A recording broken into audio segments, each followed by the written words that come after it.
coucou, c'est Cédric, votre podcasteur préféré. Aujourd'hui, je vous emmène au théâtre, et pas n'importe lequel. Le théâtre Saint-Georges. Suivez-moi.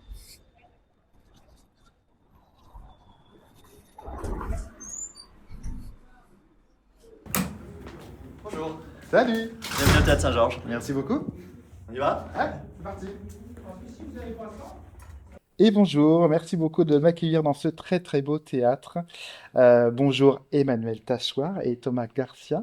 Euh, D'abord, enchanté de vous connaître parce qu'on ne se connaissait pas encore. Voilà. Il y a encore quelques semaines, on discutait sur les réseaux sociaux. Et d'abord, je tiens à vous remercier de m'accueillir dans ce magnifique théâtre Saint-Georges. Vraiment, c'est un honneur d'être là. Donc vraiment, merci beaucoup.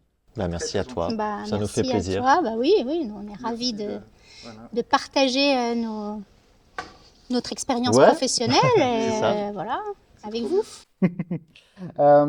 Alors, on le rappelle, on est au théâtre Saint-Georges, en plein Paris, l'un des plus beaux théâtres de Paris, qui a bientôt 100 ans.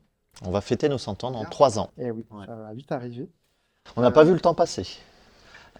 On n'était pas tout à fait là les 100 ans C'est vrai, totalement, c'est vrai. mais Pas tout à fait. Ouais. un peu moins. Et justement, du coup, avant de démarrer du coup cette aventure avec les théâtreux, j'aimerais expliquer un petit peu quels sont vos rôles respectifs du coup au sein de ce théâtre Saint-Georges. Donc du coup, on rappelle, Emmanuelle du coup, tu es la directrice déléguée. C'est ça. On va expliquer ce que c'est exactement et en quoi ça consiste. Oui. Et toi, tu es l'administrateur. Tout à fait. Voilà. Alors, du coup, on va commencer par. Honneur à la directrice. Est-ce que, Emmanuel, tu peux nous expliquer en quoi consiste ton métier et depuis combien de temps tu travailles au sein du théâtre Saint-Georges? Alors, au sein du théâtre Saint-Georges, je travaille là depuis 1 an et demi parce que le théâtre a été racheté en fait par 3 personnes il y a 1 an et demi. Donc Sébastien Azopardi, qui est déjà directeur de 2 autres théâtres, le théâtre du Palais Royal et le théâtre Michel. Pascal Guillaume, qui est également le directeur du Tristan Bernard et aussi directeur de Qui m'aime me suive, en fait, voilà, le patron de cette maison de production. Et puis Romain Frobert, qui est le 3e associé, qui est essentiellement présent dans le monde de l'assurance et des risques dans le monde du spectacle vivant et de l'événementiel. Et donc ces 3 personnes se sont associées il y a 1 an et demi pour racheter ce lieu. Et ils m'ont demandé si j'étais d'accord de prendre ce poste de direction déléguée qui consiste ici, parce que je ne suis pas sûre que la direction déléguée soit forcément la même partout, mais en tout cas ici, l'idée c'est que Sébastien Azopardi et Pascal Guillaume font la programmation artistique. Et puis après, mon boulot, c'est une fois qu'ils ont choisi le spectacle, c'est véritablement prendre en charge toute la chaîne administrative, financière et on va dire sociale des prises de décision artistiques. Donc ils choisissent un spectacle ou ils choisissent un spectacle déjà monté, mais ça peut être aussi une création puisqu'on est aussi théâtre producteur. Donc on accueille des spectacles, mais on produit également les productions que l'on a chez nous. Donc ils choisissent une pièce sur une lecture ou sur papier, voilà. Et puis après, on construit donc une équipe en accord avec Sébastien et Pascal.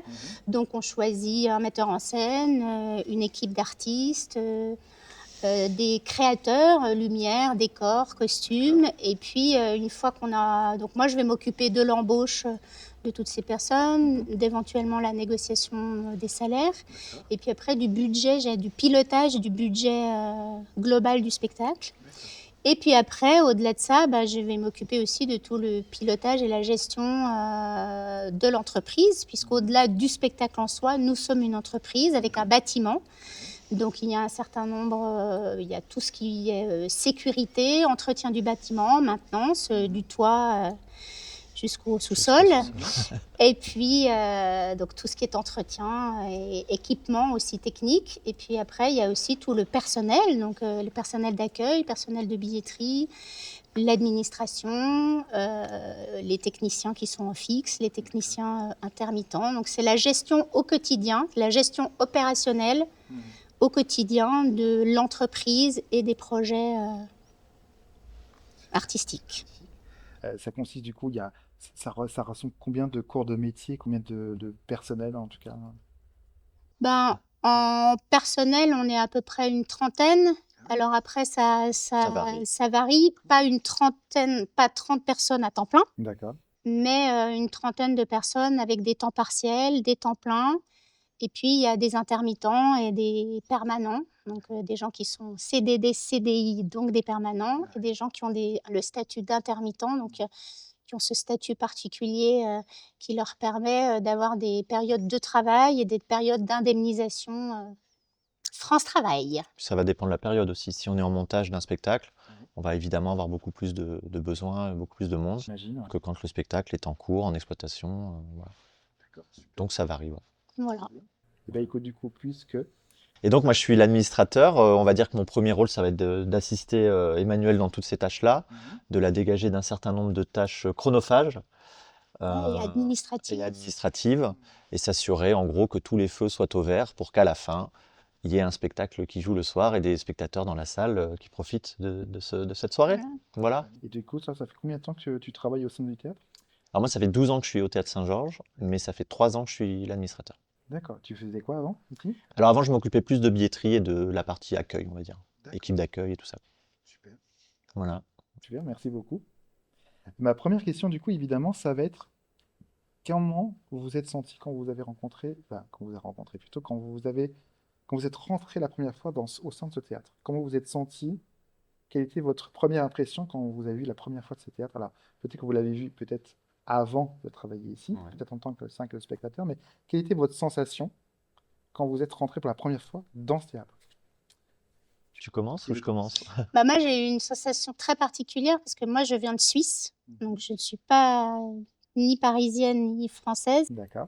Enfin, je suis française aussi, de par, voilà, j'ai un papa suisse, une maman française, donc j'ai la double nationalité, mais j'ai fait toute mon enfance et toute ma vie de jeune adulte jusqu'à 21 ans en Suisse.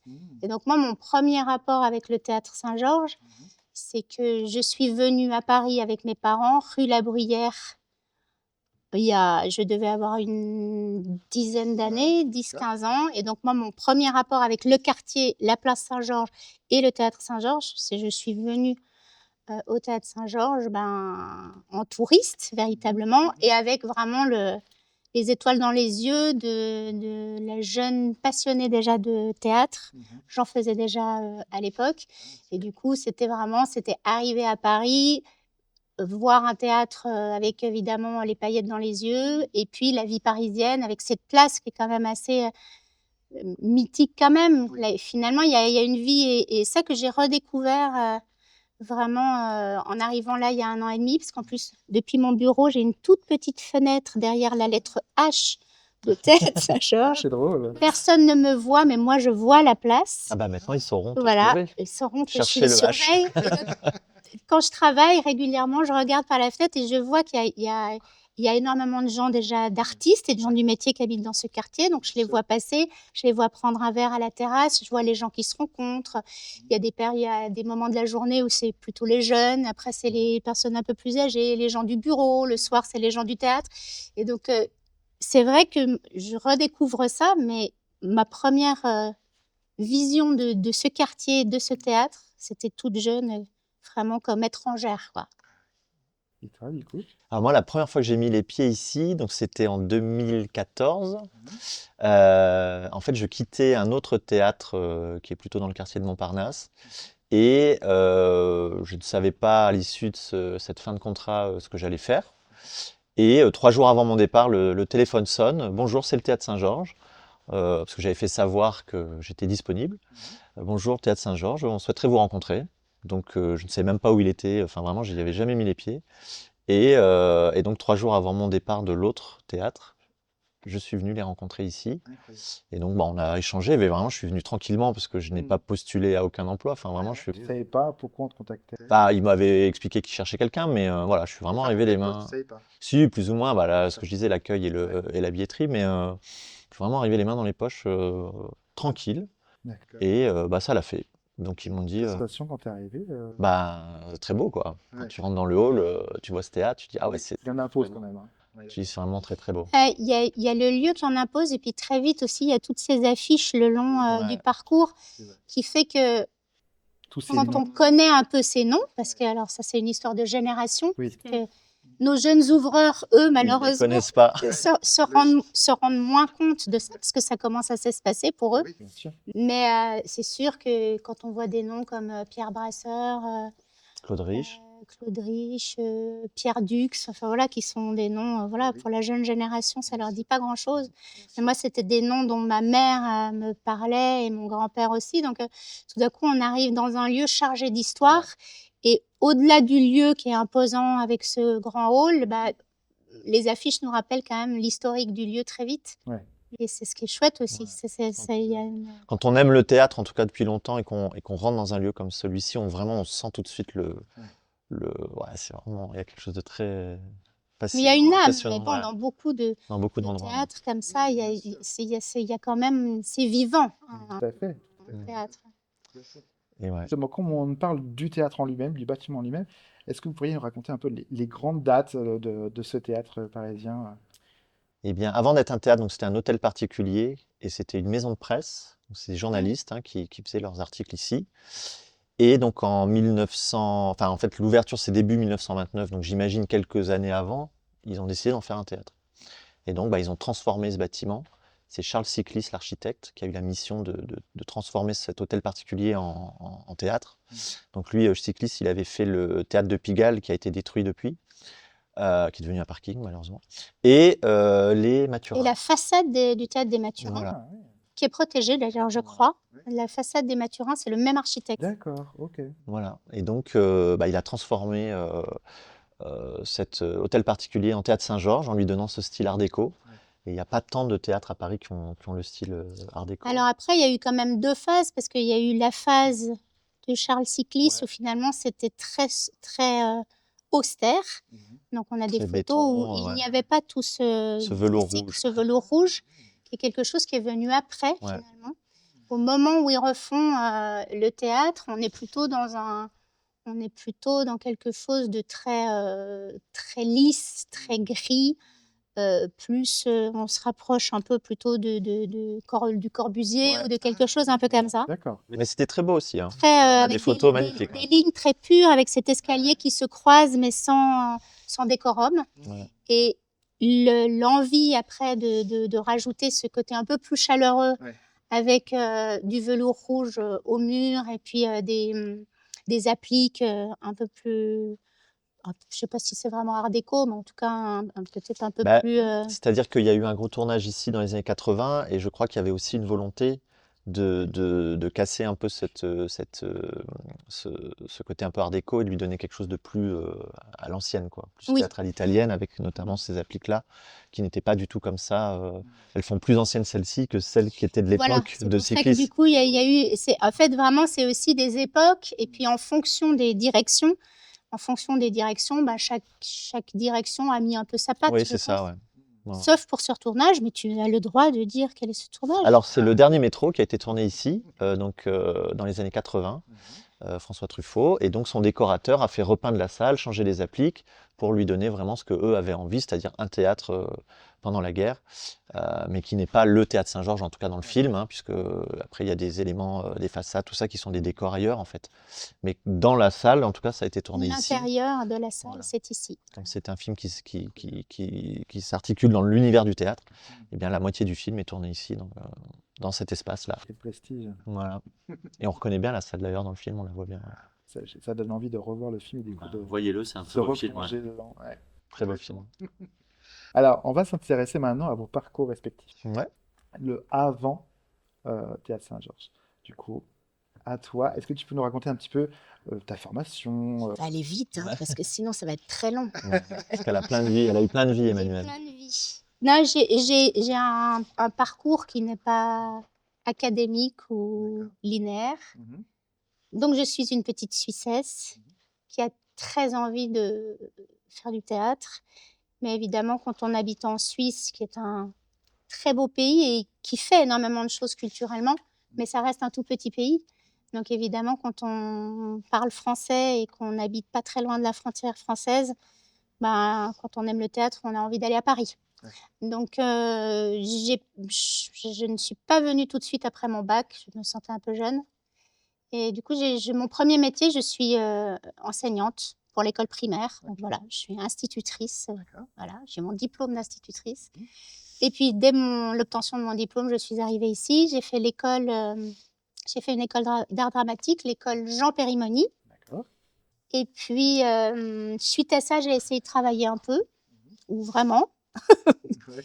Mais pour le coup, ça n'a pas été suffisant pour que, en tout cas, sur les 2-3 années, je ne réussissais pas à gagner ma vie. Donc, je suis revenue à l'enseignement parce qu'à un moment donné, il fallait bien gagner sa croûte. Oui.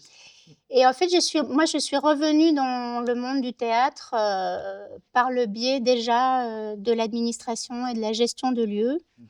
En fait, j'ai trois de mes amis de cours chez Jean Périmoni qui achètent une toute petite salle à l'époque, qui est la Comédie des Trois Bornes. Ah oui. Et ils achètent cette salle au début des années 2000. Et en gros, ben, ils me disent, bah, Emmanuel, tu as toujours su gérer C'est au fortiche. cours, c'est toi qui gères, on sent que tu aimes bien gérer les choses, tu aimes bien que ça soit carré. Bien organisé. Apparemment, on me voyait plus là-dedans que comme comédienne, déjà à l'époque. Et Tu donc, rêvais d'être comédienne au fond de toi? ah ouais, je rêvais d'être comédienne, évidemment. Ouais. Mm. Mais Beaucoup de gens qui travaillent dans les théâtres. Oui, souvent, c'est le rêve caché un petit peu. Mais- véritablement être comédienne, oui, sur scène, évidemment, j'aurais rêvé de ça. Mm. Après, être comédien ou comédienne, c'est aussi accepter tout ce qui est à côté, c'est-à-dire ne pas travailler pendant des longues périodes, ne pas savoir si on retravaillera, ne pas savoir dans quelles conditions on va travailler ou pas, comment on se vend, Moi, c'était des choses que j'aimais pas faire, qui ne m'intéressaient pas, et je me disais, je sentais bien qu'attendre derrière son téléphone, ça n'a pas de sens. Et j'écris pas, je mets pas en scène. Enfin, donc, je n'étais que une comédienne interprète. Mhm. Et puis, les choses se sont pas faites. Et finalement, bah, ça fait réfléchir aussi. À un moment donné, on se dit, bah, peut-être que ma place dans ce milieu, il n'est pas forcément à la place. On peut travailler dans ce milieu, on peut travailler dans ce monde artistique sans forcément être à cet endroit-là. Je suis repassée par l'enseignement, ce qui m'a aussi fait sûrement du bien pour repenser à tout ça. Et puis, bah, mes copains sont venus me chercher. Donc, j'ai été l'administratrice de la Comédie des Trois Bornes pendant environ 3 ans et demi. Après, je me suis occupée d'une école de comédie musicale qui s'occupe l'ECM de Paris. Mhm. Pendant 1 an, je l'ai remise sur pied avec Guillaume Bouched, qui était son directeur à l'époque, Mhm. qui était aussi un copain de promo chez Périmoni. D'accord. Et puis de fil en aiguille, ben, je me suis fait un vrai réseau pour le coup. Donc c'est que ma place devait être plutôt là, parce que le réseau là se faisait, alors qu'à l'époque, il ne s'était pas fait comme comédienne. Et j'ai commencé aussi à faire de l'assistanat à la mise en scène à cette époque-là. Mm.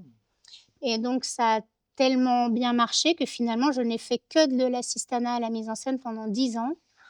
Donc, j'ai été l'assistante de Sébastien Azopardi. Donc, le premier spectacle que j'ai assisté, c'était Dernier coup de ciseau avec Ah, Sébastien. Donc, il y a 15 ans maintenant. Ça va être les 15 ans cette année. oui, oui. J'ai assisté José Paul aussi pendant plusieurs années. Stéphane Hillel, qui était le directeur du Théâtre de Paris à l'époque. Mhm. Et j'ai assisté aussi Agnès Bourri, enfin voilà, Audrey Chebat. J'ai tourné sur plusieurs metteurs en scène et du coup, grâce à eux, j'ai pas cherché travail pendant une dizaine d'années. Ouais. Grâce à les projets qu'ils montaient régulièrement les uns et les autres. J'ai appris énormément parce que pour le coup, là, j'ai appris à gérer tous les corps de métier. J'ai appris aussi à voir ce qui se passe. J'avais été quand même un peu comédienne, donc je savais ce qui se passait devant. On apprend ce qui se passe derrière. J'ai appris à gérer des équipes complètes. Et puis au bout de 10 ans, Sébastien Azopardi, qui me connaît bien, m'a dit l'assistanat, t'en aurais pas un peu assez? Tu voudrais pas plutôt venir avec moi au Théâtre Michel? Et donc, c'est l'époque, il y a 7 ans, Sébastien Azopardi achète le Théâtre Michel et là me demande si je veux bien gérer le Théâtre Michel pour lui. Donc, j'ai débarqué il y a 7 ans au Théâtre Michel et il y a 1 an et demi ici. Et je gère les 2 théâtres. J'ai le même poste sur les 2 lieux Ouais. actuellement. D'accord, donc tu travailles sur les 2 théâtres Oui. en même temps. D'accord, incroyable. Oh, tu as une vie. Mais finalement, une vie de rencontre beaucoup. En fait, je crois que je n'ai pratiquement jamais sorti de CV pendant toutes ces années. C'est dingue. Donc, ça s'est vraiment fait des relations, des quelques relations voilà, mes copains de cours, ben, c'était Sébastien Castro et Guillaume Bouchède. Ah oui, Ils sont rien que ça. Voilà. Donc ça, c'est mes copains de promo avec qui j'ai Sympa. traîné pendant plusieurs années. Mais finalement, ce groupe-là, avec qui on s'est toujours bien entendu, on a fait beaucoup de choses ensemble, on a travaillé beaucoup ensemble. Et donc, petit à petit, eux ont fait aussi leur carrière respective. Et puis moi, ça m'a aussi permis, ben voilà, à partir du moment où j'imagine que ça se passait pas trop mal et qu'ils devaient aussi un peu parler de moi. Donc ça s'est aussi fait assez naturellement. Et comme quoi, quand on trouve quand même l'endroit où on est bien et où les choses sont plutôt bien alignées, ben, Ouais. ça se fait Oui, bien sûr. assez naturellement, quoi. Ouais, super. Et toi, du coup? Eh bien, moi, j'étais à Lille. J'ai grandi à Lille jusqu'à mes 19 ans. Et pareil, des envies de devenir comédien. Alors, au départ, plus cinéma. Moi, j'étais vraiment. Enfin, j'ai toujours été plus attiré par le cinéma, en tout cas au départ. Et après, tout doucement, bah, j'ai commencé à faire du théâtre amateur là-bas, dans le Nord et tout. Et bah, ça me plaisait énormément. Et bah, après le bac, il fallait faire quelque chose. Et j'avais quand même cette envie qui était là. Et bah, c'est ma maman qui me dit pourquoi tu n'irais pas faire les cours Florent à Paris? Parce qu'à l'époque, on ne connaissait que ce nom-là. On Oui, puis savait, c'était réputé, voilà, ça l'est toujours, hein, mais on savait pas, on connaissait pas d'autres cours à l'époque. Mais bon, elle me dit bah alors du coup, je vais tenter ce concours-là. D'accord. Et ça se passe bien. Et donc, bah, me voilà débarquant à Paris à 19 ans En tant que comédien. en tant que comédien. Et voilà. Et donc après, bah, j'ai joué, j'ai monté des projets, j'ai été voilà, faire 2, 3 choses. Et puis, bah, la difficulté aussi de ce métier qui fait que bah, tu n'en vis pas assez, tu ne travailles pas assez, ou en tout cas tu ne travailles pas assez en étant payé, parce que tu travailles beaucoup, mais c'est souvent voilà, gratuit au départ quand tu démarres. Et bah, de fil en aiguille, financièrement, je n'arrivais plus à suivre, donc vraiment je me suis mis dans des situations pas forcément évidentes. Et bah, il fallait à un moment faire des choix. Et bon, j'avais une amie qui travaillait dans un autre théâtre et qui m'avait dit un jour, je t'appellerai, peut-être on aura besoin de quelqu'un pour distribuer les tracts. Voilà. Et donc, bah, un jour, mon téléphone sonne. Thomas, si tu veux bosser avec nous, c'est maintenant. Viens distribuer nos tracts. Et je fais ça pendant 6 mois. Et donc, voilà. Et après, est-ce que tu veux être formé à la billetterie? Oui. Et je commence à travailler en billetterie. Et puis, d'un coup, on ouvre un théâtre à Montparnasse, donc en 2012. Et on me propose, est-ce que tu veux être responsable de la billetterie de ces 3 salles? Parce qu'il y avait 3 salles au total. Donc, je dis oui. Et voilà, on est pris un peu dans cet engrenage-là. Un peu, je me ouais, reconnais bah, dans ce que tu as raconté. je pense qu'à un moment donné, quand les choses Voilà. sont plutôt cohérentes, Ouais, C'est ça. finalement, très naturellement. C'est ça. Et puis, ben, comme je l'ai dit, mon téléphone sonne, pareil, sans déposer de CV, et puis j'arrive ici, quoi. C'est votre point commun, quoi. Voilà. Ici, il n'y a pas besoin de CV.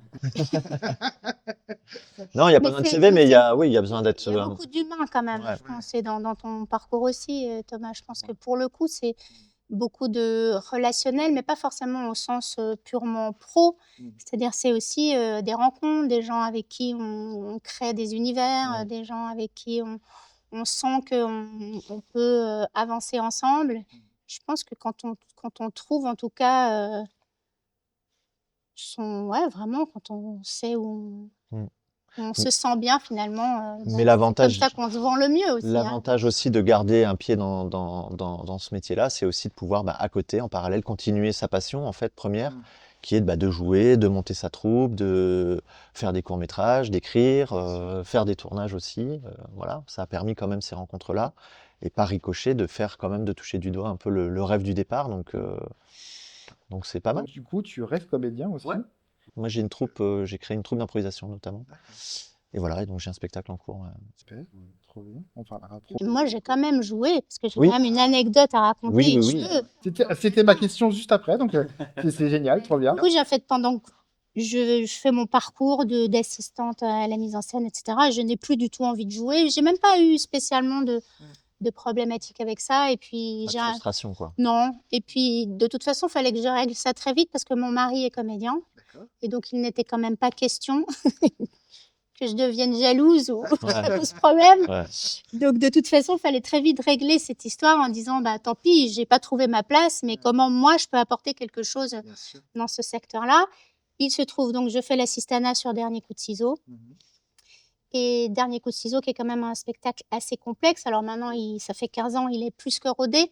Mais à l'époque, quand on démarre ce spectacle, c'est la première fois qu'il est joué en français, c'est la première fois qu'il est joué en France. Et donc, du coup, il y a quand même une pression un peu sur toutes ces questions à préparer, toute cette interactivité, est-ce que ça va marcher, C'était etc. là il y a 15 ans. Voilà. Très bien. Et donc, on a beaucoup, beaucoup préparé. Et au bout de 3-4 mois, ça marche du tonnerre, les salles sont pleines. Et il y a un comédien qui nous dit bah, je ne peux pas jouer dans une semaine, je dois me faire opérer en urgence. Donc, ben mince, comment on va faire? Et puis la salle est pleine, et puis c'est une semaine, enfin là, on ne va pas annuler quelques jours avant. Bien sûr. Et donc là, on m'appelle, et donc c'est le rôle de l'assistant flic, donc qui est un rôle d'homme, mais du coup, Sébastien Azopardi m'appelle et me dit, mais Emmanuel, tu pourrais pas, toi, puisque tu connais le spectacle par cœur et que tu connais les entrées, les sorties, est-ce que tu ne pourrais pas reprendre ce spectacle? Tu pouvais pas nous sauver la recette? Oui, alors là, on a des petites suées quand même, 5 minutes. Et puis, du coup, je suis allée jouer donc ce rôle. Donc, la première fois que tu as joué sur Ça faisait scène, 10 ans que je n'avais pas rejoué ça du faisait tout. 10 ans, ouais. Donc, je me suis retrouvée du jour au lendemain devant 400 personnes au Théâtre des Mathurins. Ah oui, oui, rien que ça. C'était pas désagréable, mais un peu stressant quand même. Ouais. Et puis, J'avoue mais que ça a c'était les dû. copains. Donc, l'avantage, c'était quand même, j'étais entourée par tous les copains. Donc, bon, a priori, ils étaient Ouais. plutôt bienveillants. Ouais. Et ça s'est tellement bien passé que sur la tournée, le comédien qui devait faire la tournée est pris pour un tournage, la moitié de la tournée. Donc Sébastien me rappelle en me disant, bah, viens faire la moitié de la tournée avec nous. Ouais. Et puis après, à Paris, il fallait des alternants. Donc finalement, j'ai joué 5 ans en alternance sur Dernier coup de ciseau, à côté de mon assistanat. Incroyable. Et donc j'ai quand même joué 5 ans. C'est Donc, souvent des j'ai- histoires voilà. comme ça en plus, hein, en vrai. Mais C'est j'avais des pas envie rencontres. que ça redevienne mon métier, pas du tout. Ouais, ouais, ouais. Mais par contre, voilà, c'était une opportunité. À partir du moment où après, j'ai pu plus gérer double activité, j'ai arrêté. Et puis, je faisais quand même une plus petite alternance que l'autre comédien. Et puis, c'était sympa de faire, voilà. Il y avait l'assistant flic femme et l'assistant flic homme, du coup, sur le spectacle. J'aurais tellement voulu voir Un ça. rôle mixte. Dommage. Trop bien. Je connaissais pas à l'époque. Mais... Il n'y a pas eu de captation à ce moment-là? Oh, si, il doit bien y avoir des Oh, tu images dois qui savoir. traînent. Moi, non, mais j'imagine que... On va essayer de gratter les. Il doit bien y avoir. J'ai fait quand même une grosse partie de la On va tournée et une demander alternance à à Paris. Sébastien, on va Bien demander. sûr. Je suis sûr il a 2-3 images à Je veux voir. à nous fournir. Je veux voir ça. Bah, du coup, comme tu parlais d'anecdotes, on est quand même dans un théâtre mythique de Paris. Il doit y en avoir quand même beaucoup d'anecdotes qui se sont déroulées au sein de ce théâtre. Est-ce qu'il y a, je sais pas, des anecdotes qui vous font marrer à chaque fois que vous y repensez depuis tant d'années? Qu'est-ce qu'on a le droit de Ici. raconter? Parce qu'il y a beaucoup de choses qu'on n'a pas le droit de dire. Moi, je suis pas là depuis très longtemps. Donc, je suis là Ouais. depuis 1 an et demi. Et Il y en a un avec toi. Thomas, allez, tu dois bien avoir Bah une là, tout de anecdote, suite, là, tout de j'aurais suite, dû on préparer aurait ça. dû réfléchir. Parce que des anecdotes, j'en ai, mais ouais, il y a des trucs qui ça reste un peu. C'est plus des trucs de vie et des moments forts. Ouais. Mais Que ça, pas forcément sur, même en dehors de scène, c'est-à-dire avec, je sais pas, une tête d'affiche qui a été, je sais pas, hyper sympa, que vous avez adoré de voir la personne ici au sein du théâtre, je sais pas, qui a amené un truc en plus. moi, je vais revenir sur le dernier métro. Ouais. Pardon, son nom m'échappe maintenant, ça y est. Hop, je me fais surprendre par cette anecdote.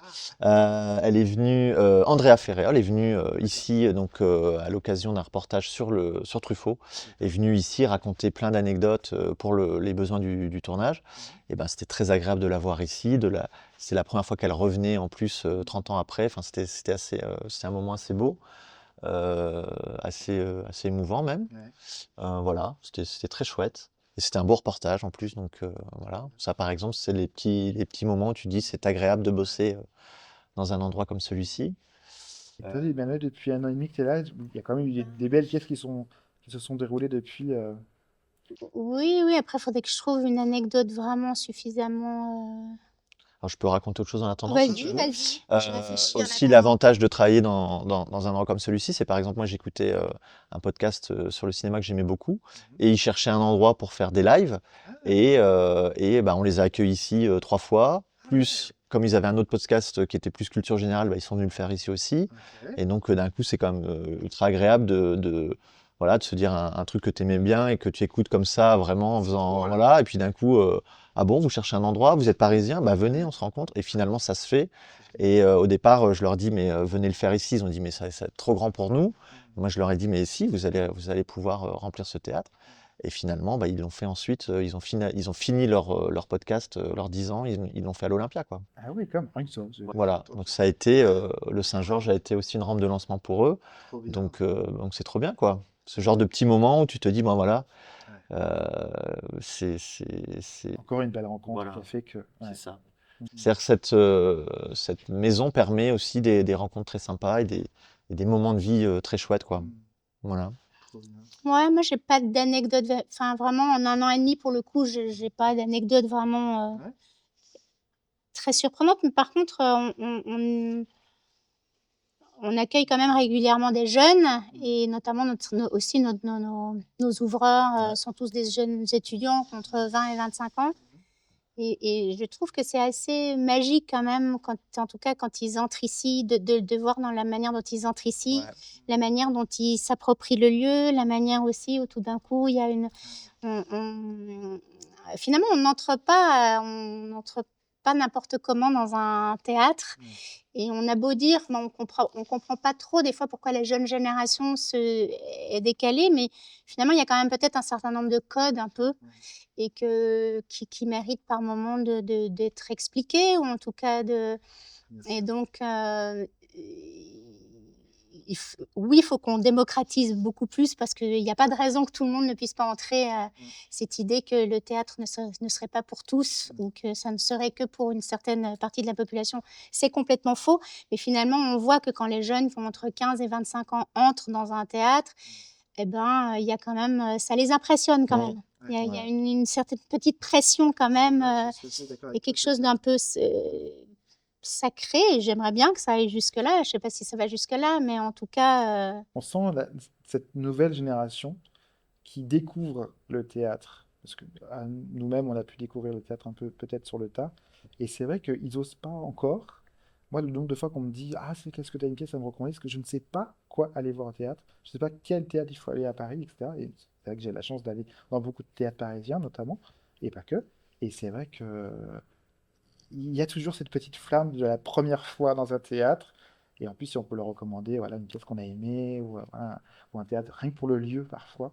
Moi, j'aime beaucoup les lieux en eux-mêmes parce que c'est rempli d'âme, tous ces comédiens qui ont fait des rôles incroyables sur scène, qui ont embarqué tout ce public autour de nous.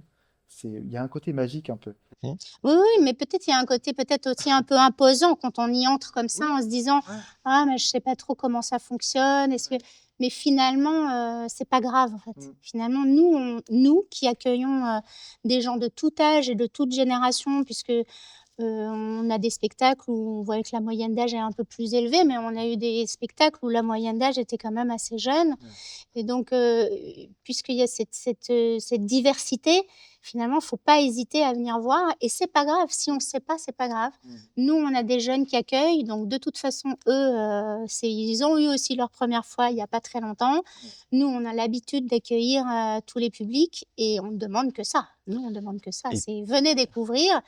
Vous aimerez moins, venez vous faire votre avis par vous-même, venez critiquer dans le bon sens du terme, donnez votre avis critique sur ce qu'on propose. Nous, ça nous permettra d'avancer. Et surtout, vous aurez quelque part votre mot à dire aussi sur notre programmation. Finalement, on fait une programmation pour qu'il y ait des gens dans la salle. En fait, c'est pas juste pour voilà. Puis en l'occurrence, nous, on est obligés. Le théâtre public, éventuellement, on peut peut-être s'en passer. Je suis pas sûre qu'on s'en passe très longtemps, mais il fut peut-être une époque où du coup, on pouvait faire des propositions et tant pis si ça trouvait pas trop son public. Nous, c'est une obligation purement financière, c'est-à-dire nous, on ne vit que nous ne sommes pas du tout subventionnés, nous ne vivons que des prix des billets et des billets vendus. Donc, on n'a pas spécialement envie d'aller faire, d'être totalement, de faire uniquement ce que les gens veulent, hein. On a envie d'aller un peu plus loin. Mais du coup, venez nous dire ce qui vous titille, ce que vous avez envie de voir, Ouais. les choses qui vous intéresseraient, les sujets qu'on pourrait, parce qu'on est aussi, nous, demandeurs de cet avis-là pour pouvoir évoluer et pour pouvoir aussi faire des propositions qui vont avec notre temps.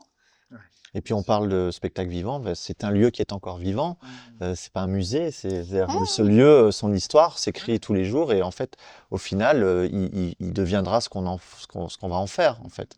Il y a notre passé, mais il y a aussi tout ce qu'on peut faire aujourd'hui, ce qu'on peut imaginer. Et il n'y a rien qui est figé en fait. Voilà, les codes, on peut les réinventer. Au fur et J'espère à que les mesure. codes peuvent évoluer, Oui, c'est ça. tout en gardant cet esprit peut-être un peu, cet esprit d'âme qu'on veut un peu garder, et un peu ce petit cocon, mais finalement, c'est aussi pour que les gens s'y sentent bien. Donc, on peut aussi adapter. Et puis après, il y a quand même une autre chose, c'est qu'on l'a vu notamment après le Covid, finalement, le spectacle vivant, la musique, le théâtre, en fait, est-ce que c'est pas les derniers endroits où on se retrouve tous ensemble, tous bords confondus, toutes Ouais. toute religion confondue, toute couleur de peau confondue, dans une salle pour vivre ensemble une œuvre en live. Mm. Donc les jeunes qui vont au concert, qui se mettent dans des foules pas possibles, je pense qu'ils sont à la recherche de ça aussi. Et je pense qu'au théâtre aussi, finalement, le cinéma, petit à petit, peine un peu plus, parce que, évidemment, il y a des concurrences, en écran qui sont multiples. Le live, en tout cas le live, le spectacle vivant, et je pense, j'imagine, je connais moins la danse et le cirque et tout ça, mais je sais que ça marche très fort, et notamment chez les nouvelles générations, parce qu'ils ont souffert notamment de cette période du Covid, et qu'on se rend compte aussi que vivre ensemble, cette émotion, une salle qui se lève à la fin du spectacle, ou une salle des gens qui vont se lever ou qui ont les larmes à l'œil à la fin d'un spectacle, ou qui vont se sentir émus, ou qui vont rire aux éclats. Nous, quand on entend depuis notre bureau des salles qui éclatent de rire, finalement, c'est une sorte de communion tous ensemble. Et donc, je pense qu'on en a besoin. Oh oui, un très beau. Puis nous, J'aimerais ça- bien clôturer sur ça parce que c'est tellement beau, mais j'ai encore quelques petites Puis nous, questions. ça fait sens, tous les efforts qu'on peut faire Ouais, et puis administrativement parlant et puis même à tous les étages, la régie, Ouais. le personnel d'accueil, la billetterie, tout ça, pour qu'à la fin, on a des gens qui vivent des émotions ici, tous nos efforts prennent sens en fait, et on se dit bon Mais c'est ce qu'on leur dit ça d'ailleurs. valait le coup de faire tout On ça leur quoi. dit d'ailleurs, notamment à l'accueil, c'est toujours un peu, évidemment que c'est des petits boulots, scanner les billets ou placer les gens, c'est des petits boulots d'étudiants. Voilà, Des gens ils ont qui pas rêvent aussi d'être Ouais, comédiens aussi ou ou comédiennes. d'être dans le milieu culturel, mais on leur dit aussi, voilà, on est tous là, en fait, au service de ce moment, de communion et de culture, artistique, etc. Et finalement, si au moment du scan du billet, on scanne avec le sourire, si on accompagne correctement la personne à sa place, si on prend soin de voir si tout va bien, finalement, c'est déjà une Oui, petite partie. l'expérience. Et on le sent très fort. C'est-à-dire, on sait, c'est des ambiances, l'ambiance au théâtre, ça se passe depuis l'entrée sur le trottoir jusqu'à la sortie. C'est toute une procession, et avec plein de Si on petits. commence en retard, les gens voilà, les comédiens quand ça va commencer, ils vont sentir que la salle est plus retombée. Enfin, Oui, voilà. puis je pense que les fait gens, vraiment les partie gens qui ont l'habitude de venir, en tout cas, on sent qu'ils ont aussi leurs petites habitudes. Ils aiment venir code. tant avant. Le billet, on le met, ceux qui veulent encore le billet papier, s'ils veulent le garder. Collectionner. Ouais. On s'installe. Enfin, il y a le moment de silence avant ou pas. Enfin, moi, c'était des choses qui me marquaient beaucoup quand j'étais très jeune, et je pense que c'est des choses qui sont importantes. Encore, bien sûr, bien sûr. C'est beau tout ce que vous venez de dire, c'est magnifique. Puis il y a une sorte de calme quand même. Quand on est au théâtre, il y a un calme. on est quand même. passionné Quand tu quand même. rentres, avant que le rideau se lève, Oui. c'est très Oui, feutré comme ça. c'est pour ça très que je parlais de cocon aussi un peu, parce qu'à un moment donné, il y a quelque chose un peu de hors du temps, Oui. quand même. On n'entend plus la ville, on n'entend plus le brouhaha, on n'entend plus les problèmes. On est juste là pour prendre du plaisir et de. Voilà. Finalement, on laisse un peu ses soucis dehors, dans la rue, et à un moment donné, faut qu'on tout notre intellect, même notre corps est totalement pris par ce qui peut se passer, en espérant que ça soit le plus magique possible, hein. Sûr. On n'y réussit peut-être pas toujours, des mais en tout fois, cas, on tente à ça C'est très beau. le plus possible.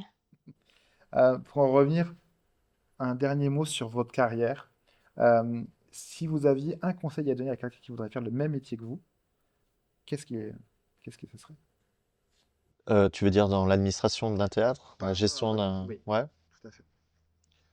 Moi, je crois qu'il faut rester passionné par le théâtre. Moi, je crois, oui, ouais. Ouais. Ça, je pense que c'est la base. C'est la base. Il faut C'est vraiment sûr être que passionné. quand on voit un jeune qui nous dit j'aimerais bien travailler dans un théâtre et qu'on lui dit c'est quoi la dernière pièce que tu as vue et qui dit ben c'était quand j'étais à l'école primaire à 9 ans, Ouais. c'est pas qu'il ne travaillera pas bien ou qu'il sera pas voilà, mais forcément et c'est pas alors, je fais la différence avec ça et un métier passion parce que en fait c'est pas toujours un métier passion, hein. Il y a des moments où on va au boulot, Ouais. il y a pas que des trucs marrants, il y a pas que des trucs il y a des choses chiantes à faire, enfin voilà. Ça Mais reste de l'administratif. Oui. oui, ça reste de Bien sûr. l'administratif avec ses Il y a un bâtiment, comme tu disais. hauts et ses bas et des galères et des fuites d'eau et des voilà. Mais donc c'est pas que magique, on va pas faire croire ça non plus. Mais par contre, on a quand même, je crois, en tout cas les personnes qui travaillent ici en fixe, on a un point commun, c'est qu'on est passionné par le spectacle vivant et le théâtre, quoi qu'il en soit. Mm. Donc je pense quand même que ça fait la différence si on veut travailler dans ce métier. Après, ben, c'est ce qu'on a dit quand même dans nos parcours, c'est que moi je crois beaucoup au fait qu'il y a une place pour chaque personne dans le monde culturel et dans le spectacle vivant. Maintenant, où est-ce qu'on est le plus en phase avec soi-même, avec ce qu'on aime, avec ce qu'on peut apporter, avec sa vie personnelle aussi, parce que bah, un comédien, une vie personnelle avec des horaires sans arrêt décalés, des périodes de chômage, des périodes de travail. Moi, à un moment donné, j'avoue, donc quand j'étais assistante, j'ai été intermittente. Bah, l'intermittence, c'est pas toujours facile à gérer. En termes de rythme de vie, à partir du moment on peut préférer des horaires de bureau. Donc il y a aussi le rythme et quelle vie personnelle on souhaite. Et finalement, si on est au bon endroit, je crois qu'on peut tout faire. Ouais. Et des métiers, alors c'est peut-être ce qu'on peut encore développer. Moi, c'est une des choses que j'aimerais développer un peu plus. C'est-à-dire que souvent, quand on emmène les jeunes au théâtre, finalement, ils ne voient que les artistes. Et je pense quand même que bah, dans la liste, il y a quand même peu de jeunes qui se reconnaissent forcément dans ce métier-là. Ils vont adorer, ils vont rire, ils vont se passionner, mais être comédien, c'est quand même un métier quand même qui est assez particulier et qui demande un certain nombre et de compétences et de mental. Ouais. Mais il y a des tas d'autres. Voilà, on travaille ici avec une habilleuse. Il y a des gens qui travaillent, qui sont régisseurs plateau, qui font du son, qui font de la lumière. Il y a des vidéastes qui travaillent pour le théâtre. Il y a l'administratif, mais il y a aussi la billetterie. On travaille avec des commerciaux qui, tous les jours, faut vendre des billets. On a 480 places dans la salle. On ne les vend pas tous les soirs, mais il faut y tendre. Donc, il y a toute une stratégie commerciale, une stratégie de communication. Comment on communique? On ne communique pas la même chose sur un spectacle Secret médical avec Michel Simès que sur The Loop, qui est une comédie, déjantée, voilà, ou avec Orgueil et préjugés, qui est un spectacle musical avec des références littéraires. Donc, comment on aborde ces stratégies-là? Donc, il y a aussi tous ces métiers-là. On travaille de plus en plus avec les réseaux sociaux. Donc, il y a aussi, on a besoin de community managers, on a besoin de gens qui maîtrisent aussi toute cette... voilà, on est des entreprises commerciales, hein, quoi qu'il en soit. Donc, il existe tout un panel de métiers. Et d'ailleurs, on accueille régulièrement des stagiaires de troisième, de seconde, de post-bac, de licence et puis même master après. Donc, on voit pas mal de jeunes qui, du coup, aussi, en sortant, en général, se disent « Ah oui, mais j'imaginais pas qu'il y avait autant de corps de métier. Il y a des perruquières, il y a des maquilleuses, il y a des gens qui font des costumes. » C'est comme ça que j'ai voulu créer les théâtreux. Hein. Ouais. C'est vraiment aller voir tous les corps de métier. Il y en a tellement.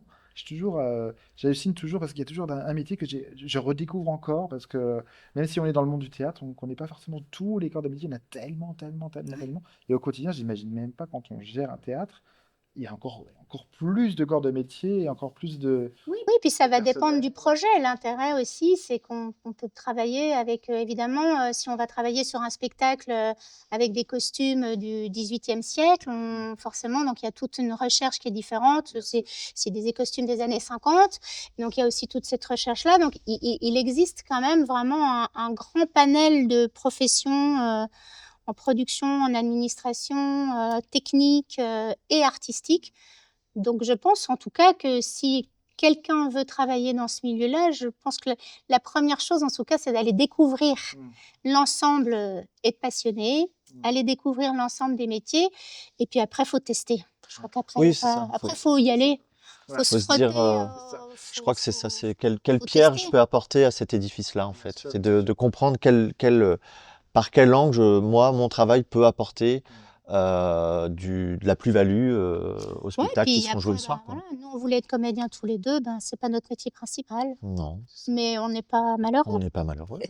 Et qui sait, peut-être que tu entendras un jour sur scène. Ouais, peut-être. En fait, je disais une blague quand j'étais plus jeune parce que donc mes copains là, donc Sébastien Castro et Guillaume Bouchette, ils me faisaient jouer, ils écrivaient. Sébastien Castro était très très prolifique Mm. au cours, donc il écrivait des conneries.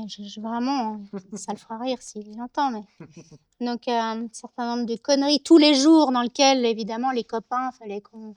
Moi, je faisais souvent les vieilles femmes quand même. Donc Ouais. c'est-à-dire que j'avais bien C'est drôle. j'avais 21 ans à l'époque, mais je faisais beaucoup les femmes de 65, voire 70 ans. Ils sont sympas, tes copains. Donc en rigolant, je disais toujours, en plus avec la voix que j'ai, donc évidemment, j'ai découvert que j'avais une voix un peu particulière, alors Ouais. qu'avant d'arriver à l'école de théâtre, je ne m'étais jamais aperçue de ça, mais Ouais. finalement, je me suis rendu compte que j'avais une voix un peu singulière. Mhm. Ce Et qui donc, peut faire aussi complètement. ta qualité. Mais du coup, Ouais, totalement. je me suis toujours dit que peut-être si ma mémoire continue de fonctionner quand j'aurai 70 ans, Mm. peut-être que du coup, véritablement, Tu on dit auras- qu'il y a certains comédiens, on dira tu travailleras quand tu auras 50. Peut-être moi, c'est quand j'aurai 70. Peut-être. Donc appel aux metteurs en scène, peut-être que quand j'aurai 70 ans, peut-être que je pourrais faire les grands-mères sur scène. Peut-être. Jamais. Voilà. Et moi, je continue de jouer, donc je suis pas Toi, malheureux. tu es Et, en activité. et Emmanuel m'a permis de jouer sur cette scène en plus, donc ça, c'était vraiment super. Lundi dernier. Lundi dernier, Ah ouais. oui, c'est tout récent. C'était tout récent, bah là, ouais, on a chauffé la salle. Ouais. Et c'est assez rigolo d'ailleurs de voir, alors que c'est cette salle et que je la connais si bien, Bien sûr. c'est rigolo de voir que quand tu es de l'autre côté, tu as une vision, un angle, enfin quelque chose qui est très très différent, Ouais. malgré tout. Ouais. Même quand le public arrive, voilà, je sais pas comment expliquer ça, mais Ah oui, vraiment c'est pas du tout, ouais, tu bascules dans un autre univers, alors que c'est vraiment chez toi et que tu connais cet endroit par cœur, et ben pourtant, quand tu es de l'autre côté, tu redécouvres encore une autre facette, et ouais, et c'était trop bien. C'est génial. Merci Emmanuel de m'avoir fait vivre ça. avec grand plaisir, Thomas. J'en profite. Eh ben justement, du coup, je voudrais rebondir sur c'était quoi les derniers coups de cœur sur cette scène mythique du coup du théâtre? Qu'est-ce qui vous a emporté? Quelle est la pièce qui vous a pour vous je sais pas, On peut pas ne pas parler du Charbon dans les veines, je crois, Ah, c'est sûr que Ça a été c'était une une très, très belle aventure. une très très belle aventure. qui Ça marque s'est fini par une apothéose. un spectacle qui tout d'un coup décroche 5 Molières après quelques mois ici. Donc, et qui du coup doit trouver un essor. On avait des très bons retours ici, mais il y avait quand même, on sentait que ça n'avait pas encore totalement trouvé son public et qui tout d'un coup, grâce à cette mise en avant, là, on espère les récupérer très vite. Puisqu'ils y sont partis, Ils nous ont fait une ils nous infidélité. font une infidélité au théâtre du Palais Royal. Ouais. Mais bon, comme c'est un peu les mêmes directeurs, on dit trop rien. Voilà, c'est ça. Mais Ça reste en famille. on a quand même un peu les boulasses. Non, mais on va Non, les ils vont retrouver. revenir, Ils ils vont vont revenir. revenir. Ouais, ouais. A priori, Ouais. ils devraient revenir un jour. Moi, j'ai longtemps travaillé avec les Faux British ici. Enfin, j'ai vraiment connu ils ont joué 6 mois au Tristan Bernard et ils sont arrivés ici pendant Ouais, c'est une cette aventure saison. incroyable aussi. Donc voilà, j'ai vraiment suivi vraiment toute l'aventure des Faux British. C'était quand même très, très humainement, c'était quelque chose de très fort. Ouais. Des anecdotes à foison. très agréable. Et puis moi, je suis arrivée ici avec Les Gros patinent bien, qui est quand même un spectacle assez incroyable. Et notamment quand on est spectateur, on n'imagine pas tout le travail, cette fausse bonne idée de prendre quelques cartons pour faire un spectacle, Ouais, c'est ça qui est fou. qui au final est une énorme usine à gaz derrière. Donc c'était intéressant moi, j'avais vu ce spectacle avant, mais tout d'un coup, là, c'était d'arriver et de faire partie de l'organisation derrière, où tout d'un coup, on se rend compte que c'est des cartons et des cartons qui sont refaits toutes les semaines, une gestion de la mise qui dure plusieurs heures avant chaque spectacle, de toute cette structuration et la magie de pouvoir faire croire à un spectateur que c'est ultra facile, ultra simple, alors que derrière, ça l'est pas toujours et que c'est une gestion assez précise et spécifique. Donc, en tout cas, c'est à chaque fois des aventures. Je crois sur ces spectacles-là, c'est des aventures complètement différentes, mais c'est ce qui fait qu'on aime ce métier-là aussi, hein. C'est partir dans des aventures. Au démarrage, on sait jamais trop, notamment quand c'est des productions véritablement. On a une pièce sur un papier, voilà, hein, c'est 90 pages, des dialogues, mais on ne sait pas si ça va prendre. On a quand même cette étape de la première représentation où on va se confronter au public. Et puis nous, on vit vraiment toutes ces phases-là. Vraiment, tous les deux, on vit vraiment l'étape des toutes premières négociations jusqu'à la dernière. Donc, il peut se passer des tas de choses, voilà, sans compter les petits soucis de santé des uns et des autres, les petites problématiques techniques. Et puis, donc, tous les soirs, il faut rechallenger tout le monde pour que Chaque soir, c'est tout un nouveau défi. comme si c'était la première chaque soir. Ouais. Finalement, les gens, quand ils viennent, c'est leur première. Ouais, c'est Hein. ça, Ils n'ont pas bien envie sûr. qu'on leur dise que ça fait 150 fois qu'on vous et Eh qu'ils oui. verront ça dans cet état-là, et tant pis. C'est vrai, c'est vrai. Donc nous, il y a quand même aussi constamment cette exigence de dire, bah, nous, ça fait 150 fois qu'on travaille là-dessus, mais attention, on ne peut pas se permettre donc les artistes ont bien conscience de ça, c'est leur cœur de métier. Mais du coup, quand on est en seconde ligne, par moment, ça peut être aussi un peu plus difficile de se dire, non, non, attention, il y a les spectateurs qui sont là ce soir, c'est leur C'est leur première première fois. fois. Donc on ne peut pas Bien sûr, ne pas les traiter comme le premier spectateur de la toute première fois. tout à fait. Et on a eu des seuls en scène ici aussi. Moi, je me rappelle de l'arrivée de Clément Viktorovitch ici, qui a joué 3 mois. C'était quand même, j'étais très heureux de l'accueillir ici. Voilà, comme je le regardais sur les réseaux et que c'est toujours pareil, c'est d'un coup, Mais oui, du coup. tu es d'abord Et puis lui, spectateur. en plus, Et c'est voilà, intéressant parce que c'était la découverte du passage au théâtre, qui quoi. faisait Ouais. énormément Vidéos. de vidéos et Ouais. tout d'un coup de passer au public à distance et tout d'un coup là, il se retrouve face à... Cet instant ici, quoi. Ouais. Ouais, et puis il a eu beaucoup de chance, il a eu des très très belles salles toute la durée, donc il s'est confronté à 480 personnes Ouais. d'un coup, donc là, avait déjà fait- la réaction, elle est plus... Il avait déjà fait décalé. Avignon, il avait déjà eu cette première approche, mais à Paris, vraiment, ici, enfin, un peu le Pic aussi, je crois, de mémoire. Mais bon, bref, en tout cas, il est arrivé ici et ça c'est. En tout cas, nous, on était vraiment très très contents de C'est l'avoir, par encore un exemple. autre style, c'est Encore un autre autre style. chose. Et alors justement, en parlant de style, si on doit se projeter à partir de mai 2026, Oui. on se projette un petit peu, parce qu'effectivement l'épisode va être diffusé dans cette période-là. Euh, Est-ce que vous pouvez raconter un petit peu la programmation qui est à venir dans cette période-là et jusqu'à la fin de l'année, si toutefois vous connaissez toutes les... Alors a priori, parce que ça peut toujours... On est dans du spectacle vivant, Tout à fait. y compris la programmation et la production sont vivantes en même temps. C'est bien. Mais aujourd'hui, on devrait continuer, si tout continue à se passer aussi bien que ça se passe en ce moment. The Loop, Molière de la comédie 2025 est un énorme carton.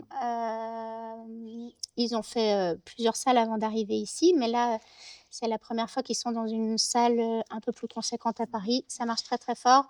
Et donc, normalement, on devrait en tout cas continuer avec eux jusqu'au mois de décembre. Super.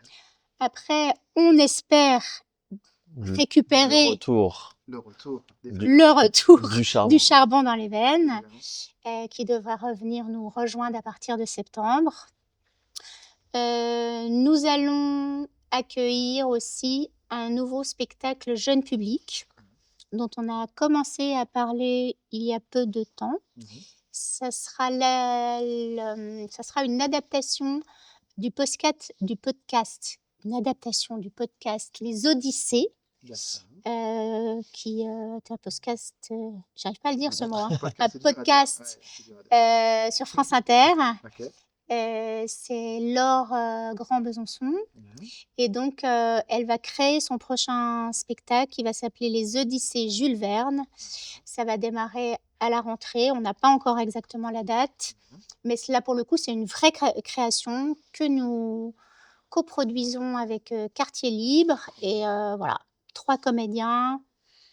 Un spectacle mis en scène aussi par le Cirque Le Roux. Donc, on a très hâte, Ouais. ça va être beau, je pense.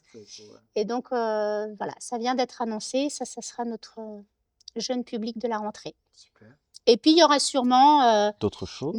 d'autres choses avec peut-être du one man ou des spectacles un peu découvertes.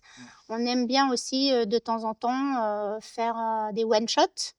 Donc, c'est ce qui s'est passé lundi dernier avec Paris Impro, voilà, qui sont venus faire une soirée improvisation.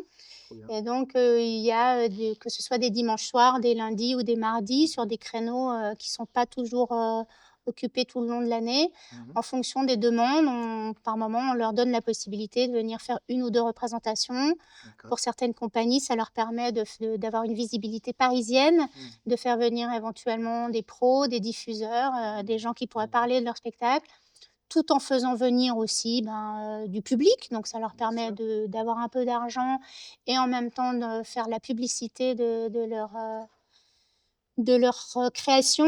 Et donc, en général, dans l'année, il y a quand même 4-5 spectacles comme ça qui ponctuent un peu l'année, avec des choses qui peuvent sortir un peu de ce qu'on a l'habitude de programmer. D'accord, super. Ben, merci beaucoup.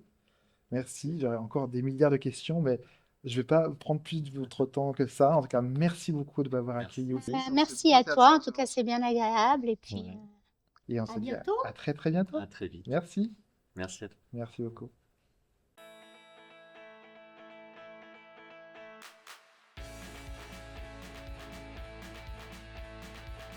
Merci d'avoir regardé cet épisode des Théâtres. Je vous donne rendez-vous dans 15 jours pour un nouvel épisode. D'ici là, vous savez ce qu'il vous reste à faire. Allez au théâtre.